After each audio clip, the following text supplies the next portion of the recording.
This is the Sabbath School lesson for the fourth quarter, 2020. Lesson 9 for November 21 to 27, The Church and Education. Read by Dr. Percy Harrold. Thursday, November 26, Sharing Our Lives. Question. Read 1 Thessalonians chapter 2, verses 6 to 8.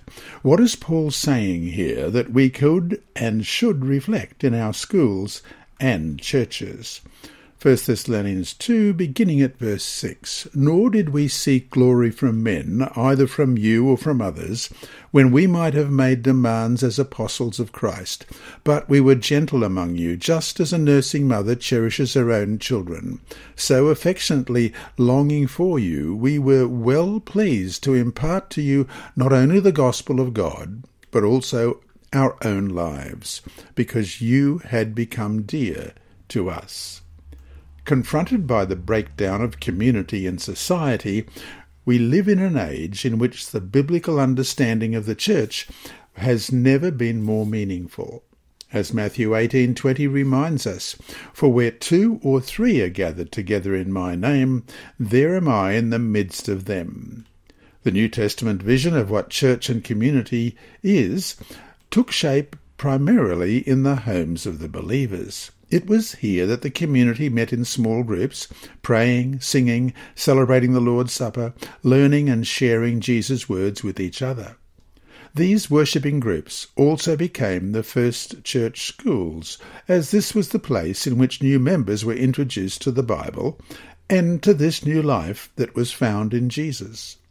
Paul's writings, such as Romans 12:2, "Do not conform to the pattern of this world, but be transformed by the renewing of your mind," suggests that the church took this work of education most seriously.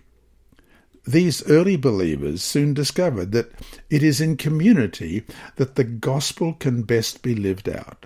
In community, we have reason to sing louder, to pray more fervently, and to be more caring and compassionate.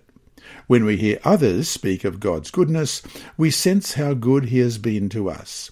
When we hear of one another's struggles and hurts, we sense God's healing in our own lives, and we experience a renewed desire to be instruments of His grace and healing.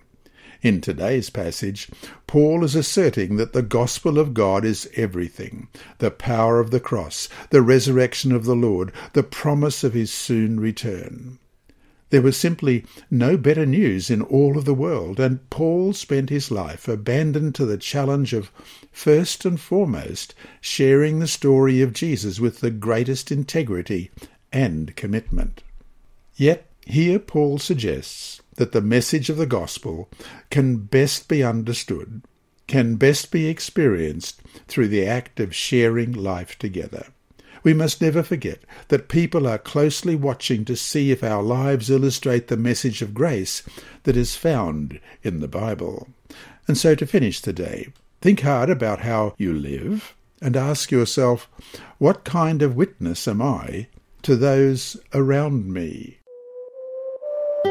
This lesson was read by Dr. Percy Harrold for Christian Services for the Blind and Hearing Impaired, Christian Record Services for the Blind, the Sabbath School Department, and Hope Channel. You can also listen on the official Sabbath School 4 app and the Apple iTunes app, Sabbath School with Percy Harrold. Remember, God is always faithful.